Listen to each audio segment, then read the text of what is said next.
Right. His leg look broke. Look at his leg. Look at his leg. That boy's leg look broke.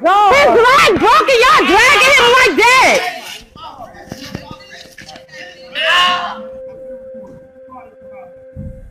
Supporting the protesters on the ground and continuing the movement. You know, there's been a lot of positive demonstrations over the past couple months here in Baltimore and across the country because the police have continued to... What it is young boys, the young folks of this community showing decades old of anger, frustration for a system has failed them.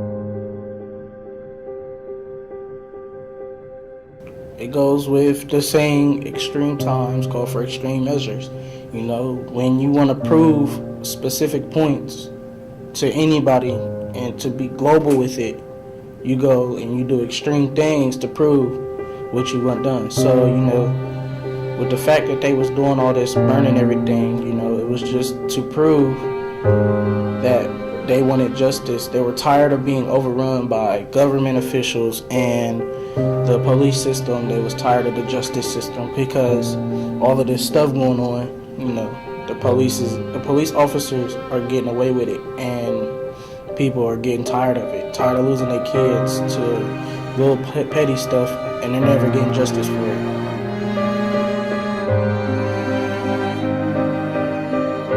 No, I don't think it was right. I understand the whole situation with different spots having trouble with the officers going against the civilians. But in this case, I don't think it was right for them to retaliate like that. But then, again, if you really think about it, sometimes, you know, extreme times call for extreme measures. So with that coming out, you know, in order for them to get what they wanted, they had to prove that they was willing to go to any length to get what they needed and get the justice for what they needed done.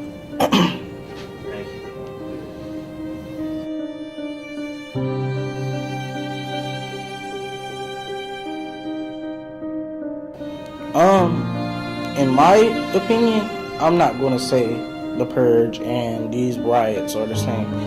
These riots are not government officialized. They're not authorized by any government officials. These are riots. This stuff is happening to prove points. When the purge and stuff happened, you know, the government authorized this. The government allowed this to happen.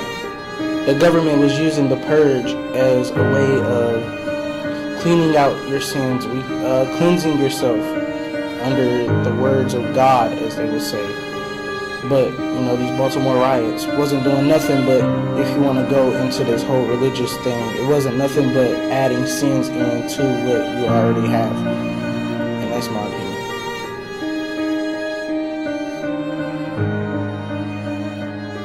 The white public against Negroes. The police are able to use it to paint the Negro community as a criminal element. The police are able to use the press to make the white public think that 90% or 99% of the Negroes in the Negro community are criminals. And once the white public is convinced that most of the Negro community is a criminal element, then this automatically paves the way for the police to move into the Negro community, exercising Gestapo tactics, stopping any black man who is on the sidewalk, whether he is guilty or whether he is innocent, whether he is well dressed or whether he is poorly dressed, whether he is educated or whether he is dumb, whether he's a Christian or whether he's a Muslim. As long as he is black and a member of the Negro community, the white public thinks that the white policeman is justified in going in there and trampling on that man's civil rights and on that man's human rights.